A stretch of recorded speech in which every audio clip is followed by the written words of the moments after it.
بسم الله الرحمن الرحیم. د پښتو ادبي سوسایټي د صدر مجلس په اجازه سره محمود احمد صاحب سردار صاحب ډېر تشکر مننه چې موږ ته دا موقع میلاو شوه چې زموږ خپل هیروز متعلق واورو.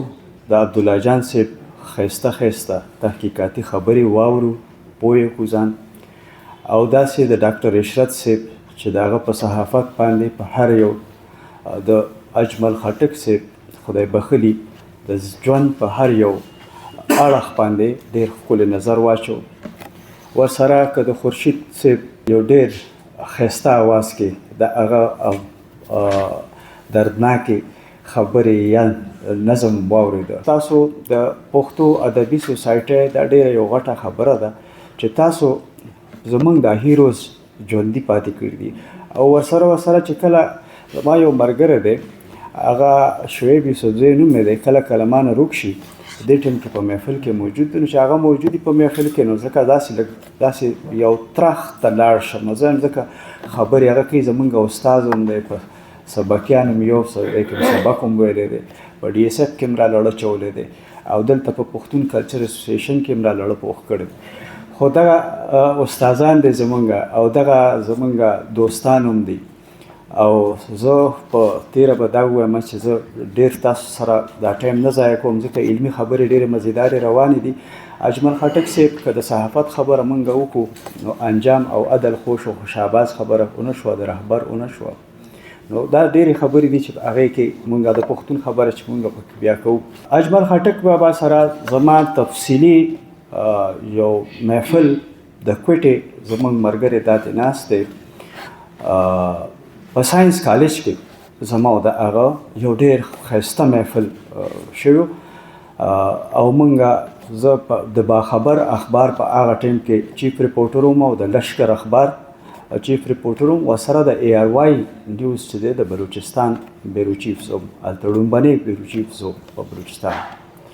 نو اجمل بابا چې ما په خپل نظر د یو خبریال په نظر ما ورته وکتل، او خبریال یو سینیر مې کتل، هغه یو ډېر بهترین انسان دوست و.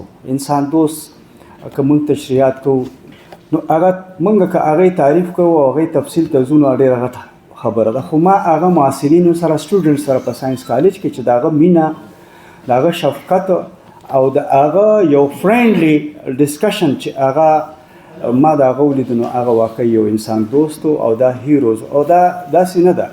بیا څنګه چې سردار صاحب زما په تعارف کې دا ووایي چې پاک افغان انټرنیشنل فورم اف جرنلست هم ما سره دغه دی. د افغانستان پښتانه چې دي هغه اجمل خټک شو، افراسیاب خټک شو، تاسو یقین وکړئ چې دلته دونه مینه نشته لکه هلته کې چې څونه مینه ورسره د دغه خلکو ده. نو هغه صرف د پاکستان د سیمې پورې محدود نه دی، هغه د پښتنو. او بیا ورسره څنګه چې عبدالله جان صاحب موږ نن اپډیټ کړو چې د یو ان نه هم هغه ته دغه شوي، نو هغه یو انټرنیشنل دا زموږ هیروز دي. او الله دې جنتونه نصیب کړي، او الله پاک دې وکړي چې موږ د دې په لاره باندې چې کومه لار دې موږ ته ښولې ده چې په هغې باندې لاړ شو. سره به زه پښتو ادبي ټولنې ته، پښتون کلچر اسوسییشن ته درخواست وکړم چې مهرباني تاسو وکړئ د دې سره، لکه زمونږ که وګورئ په دې بعضې ملګري زمونږ راغلل او لاړل، هغه صرف د تقریر دپاره په دې باندې لکه سړی ډېر زیات خفه شي. هغه درانه خواږه ملګري خوند کوي چې تر اخره پورې هغه کیني، خبرې واوري، زمونږ د دې مشرانو نه مونږ څه زده کړو او هغه مونږ مخکې منتقل کړو. نو دې کې د کار ضرورت دی. څنګه چې زه په خپله باندې د جرنلیست اسوسییشن د پښتون هغه کومې ستونزې دي مونږ ته مونږ راغونډېږو نه، او دې مشرانو په دې ټول د دې په شاعرۍ کې، په نثر کې، او بیا د بابای نظم چې دی اجمل خټک صاحب، هغه خو وضاحت په دغه کې دی. هر یو څیز دی چې یووالی د اتحاد د اتفاق دی. مونږ بدقسمتۍ نه زمونږ ملګري چې دي مونږ راغونډېږو نه، مونږ پښتانه راغونډېږو نه. په دې باندې زور ورکول پکار دی. هر یو کس چې مونږ لږ هم کار وکړو په دې پنډۍ اسلام آباد کې، په دې ټیم کې په لکونو باندې زمونږ پښتانه پراته دي. د خپل پښتو ادب نه، پښتو تاریخ نه مونږ ناخبره یو، دا راویښول پکار دي. په دې کې چې د دې مشرانو چې کوم لاره وه د دې چې کوم میشن و پکار دا ده چې موږ هغې سره مخلص پاتې شو او هغې سره موږ ملګرتیا وکړو.